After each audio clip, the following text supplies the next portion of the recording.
Salut à tous les amis, c'est Shine13B. Aujourd'hui je vais vous faire un nouveau tuto sur Visual Basic. Donc je vais vous apprendre à mettre des couleurs dans une textbox. Donc déjà mettre des couleurs, c'est pas mettre une seule couleur, c'est par exemple, vous savez très bien mettre une couleur noire dans une textbox, par exemple écrire un texte en noir, écrire un texte en rouge, en jaune, en bleu, en vert, ce que vous voulez, mais vous savez pas écrire un texte en jaune et rouge par exemple. Donc ça veut dire qu'il y a par exemple, je sais pas moi, une lettre en rouge et une lettre en vert. Donc en vert, non. Oui, en vert. Bref, donc je vous apprends à mettre plusieurs couleurs. Donc c'est pas vraiment une textbox, excusez-moi pour Skype. Donc c'est pas vraiment une textbox, c'est un nouvel outil qu'on va apprendre qui est vraiment très pratique pour l'édition de texte.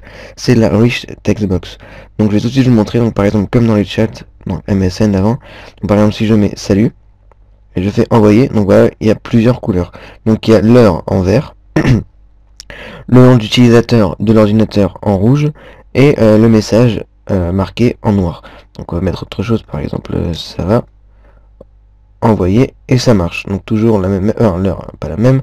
On va apprendre aussi comment récupérer l'heure. Bon ça c'est un tuto que j'avais déjà fait, allez voir sur ma chaîne.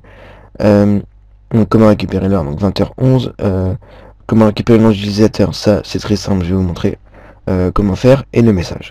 Donc on va apprendre à faire ça aujourd'hui, et je vais vous parler d'un bug qui est avec cette méthode là, et on va apprendre à la corriger dans une autre vidéo parce que c'est beaucoup plus compliqué. Donc on va tout de suite commencer. On ouvre Visual Basic et on crée un nouveau projet. Voilà, le nom on s'en fout, on va créer la même forme. Donc le bouton envoyer. Ensuite une textbox ici pour mettre le message. On fait bien attention qu'il y ait une ligne violette pour qu'elle soit alignée avec le bouton.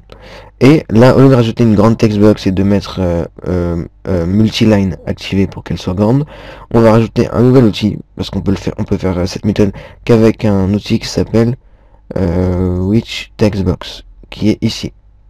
Donc c'est comme une textbox, sauf que attendez, excusez-moi pour Skype, je vais juste me déconnecter. Donc cette textbox, elle est déjà en multiline, donc multiline, et on va l'agrandir comme ça, et vous voyez qu'elle a à peu près le même design que la textbox, sauf que rajoute un petit effet 3D comme ça. Donc c'est exactement la même, on peut marquer, on peut sauter à la ligne, il y a les progress bars, les scroll bars ici, voilà, sauf que il y a beaucoup plus d'options que la textbox. Donc, je vais vous apprendre quelque chose, donc déjà on va la mettre en read only. Donc read only c'est seulement regarder, donc on peut seulement la visionner, on peut pas écrire. Mais on va la mettre aussi parce qu'on va effectuer quelques tests d'abord. Donc quand j'appuie sur envoyer, on va d'abord vous montrer comment ça fonctionne. Donc là vous pouvez voir que j'écris en noir parce que la couleur par défaut est noire. Si je veux changer, donc oui, textbox 1, pour changer la couleur c'est sélection de color est égal à, et là vous mettez la couleur, on va mettre par exemple red, en rouge, color.red, red. Donc là j'écris en noir, j'appuie sur le bouton, la couleur change en rouge, et donc quand je réécris, c'est en rouge. Là j'aurais pu appuyer, ce sera toujours en rouge. Donc après je peux changer, hein. Donc, par défaut c'est noir, et à partir du moment où j'écris cette phrase, tout ce que je vais marquer après cette phrase, tout ce que je vais marquer dans la textbox une fois que cette phrase est mise, ça sera en rouge. Donc on va tester une dernière fois, donc green. Hop. Donc j'écris en noir, j'appuie, et là j'écris en vert. Donc voilà, et maintenant on va apprendre à faire le texte. Donc on va mettre bien organisé, donc on va sauter de ligne comme ça, et on va tout de suite commencer. Donc on va d'abord écrire en vert par exemple l'heure. Donc on va mettre reach textbox 1 point sélection de color est égal à green. Color.green. Donc là tout ce que je vais écrire à partir du moment où je vais appuyer sur le bouton sera en vert. Donc on va mettre read only pour ne pas qu'on puisse écrire déjà. Donc true. Donc vous pouvez voir que j'appuie, ça fait rien. Et donc la couleur est en gris, ça vous pouvez changer après. Quand on met read only, ça se met automatiquement. Donc back color, vous mettez white. Voilà. Et donc voilà, ça redevient normal. Et on peut toujours pas écrire. Vous voyez, j'appuie, ça fait rien. Donc quand je vais appuyer sur le bouton, donc la couleur sera en vert. Et je vais rajouter le texte, donc reach textbox 1.append text. Donc la propriété append text sert à ajouter du texte. Le texte qui est entre parenthèses. Donc je vais ouvrir Notepad pour vous expliquer. On va mettre Notepad plus. CTRL A, supprimer. Donc on va juste fermer les fichiers ici. Non, fermer, fermer, et merde, excusez-moi, on va faire bloc-notes, c'est mieux. On pouvait expliquer. Donc l'heure, ça va être comme ça. Donc une accolade ouverte comme ça.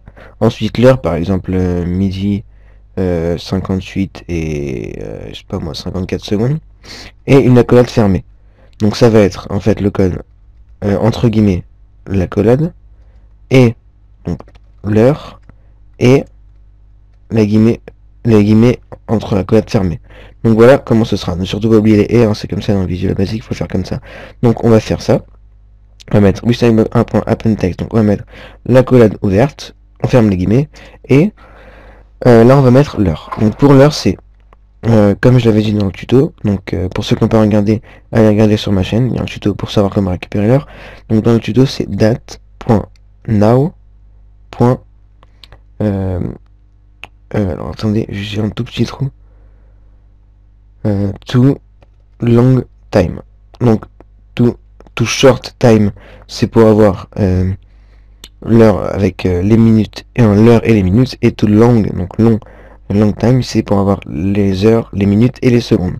Pour avoir les millisecondes, après vous faites, je sais pas moi, et date.now.millisecondes ici. Et ça va vous donner les millisecondes ici. On peut rajouter les petits points, les deux petits points. Donc nous on va laisser comme ça, et on va bien sûr fermer la collade. Donc et entre guillemets la collade fermée. Donc on teste.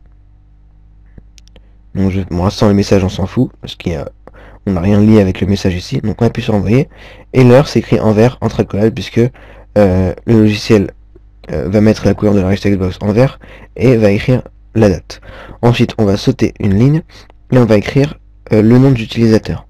Donc pour le nom d'utilisateur c'est. Donc on va déjà le mettre en rouge, donc textbox1.selection color est égal à color.red. Excusez-moi. Donc là, tout ce que je vais écrire à partir de ce moment-là sera en rouge. Donc bien sûr, ça va pas modifier le texte que j'ai mis là. Donc en rouge, on va mettre donc textbox 1.appendText, donc qui va rajouter le texte. Et donc pour le nom d'utilisateur, c'est my.user.name. Voilà. Et on teste. Donc là, je vais appuyer sur le bouton. Il va se mettre en vert. Donc la date elle va se mettre en vert. Ensuite, il va activer la propriété rouge et le nom va s'écrire en rouge. On peut tester. Hop, et voilà. Donc on va peut-être rajouter un petit espace ici, juste avant le 6. Donc on va mettre un espace. Non, comme ça. Et ça. Voilà. On va aussi mettre un espace pour le prochain. Bon, on va mettre les deux petits points. Donc et les deux petits points. Et voilà. Donc maintenant, il ne reste plus qu'à mettre le message. Donc par exemple, hop. Donc voilà, avec les deux petits points, ça marche nickel. Ensuite, il ne nous reste plus qu'à mettre le message. Donc le message, ça vient de la textbox 1.text. Donc on va changer la couleur, on va le mettre en noir. Donc textbox 1.selection de color est égal à color.black. Voilà, donc tout ce qui va s'écrire à partir de ce moment-là va être en noir, donc le message. Et donc textbox 1.appendText. Donc oui, juste la propriété appendText, ça revient à faire textbox 1.text est égal à textbox 1.text et là vous mettez votre message. Ça revient aussi à faire ça est égal, et là vous mettez votre message. C'est la même chose, mais mon appendText c'est mieux. Ça permet de rajouter du texte sans rien faire. Donc là on va mettre le message et on va mettre textbox 1.text. Excusez-moi, textbox 1.text. Donc on peut tester une dernière fois. Et là, ça marche. Donc je mets par exemple salut, je fais envoyer. Et voilà, plusieurs couleurs. Donc maintenant, vous pouvez voir que... oui, donc on va retester, excusez-moi. Vous pouvez voir que quand j'écris le message plusieurs fois, donc on va mettre, je sais pas, n'importe quoi. Hop. Oui, donc voilà. Que le message s'écrive n'importe comment comme ça, qui vont à la suite en fait. Donc je vais le refaire. Vous voyez que là, je mets quelque chose. Et au lieu qu'il retourne à la ligne, il s'écrit à la suite. Donc pour ne pas qu'il retourne à la suite, on va tout simplement rajouter un retour à la ligne. Donc pour le retour à la ligne, c'est textbox1.appendText. Et là, vous mettez vbcrlf ou vbNewLine. Et ça va faire un retour à la ligne. Donc on peut tester. Et donc voilà, ça marche très bien. Donc maintenant, un dernier petit problème, donc un avant-dernier petit problème plutôt. Donc quand j'écris plusieurs fois le message, vous pouvez voir que les messages en bas ne s'affichent pas. On est obligé de baisser la scroll bar ici, et quand j'appuie encore, de la rebaisser. Donc on va apprendre à la baisser automatiquement. Donc à chaque fois qu'on écrit un texte, il va la baisser. Donc c'est très simple, c'est la propriété scroll to caret, je sais pas si je le prononce bien. Donc wish textbox 1. Scroll to caret, voilà.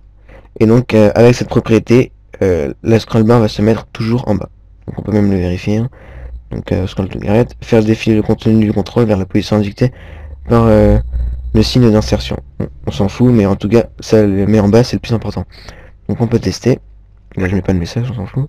Et vous voyez que la progress bar reste, la scroll bar reste toujours en bas. Donc maintenant, un dernier petit problème, c'est que la propriété sélection de color va modifier la couleur de tous les textes qui vont s'écrire après, mais va aussi modifier la couleur de la sélection. Donc ce qu'on sélectionne nous.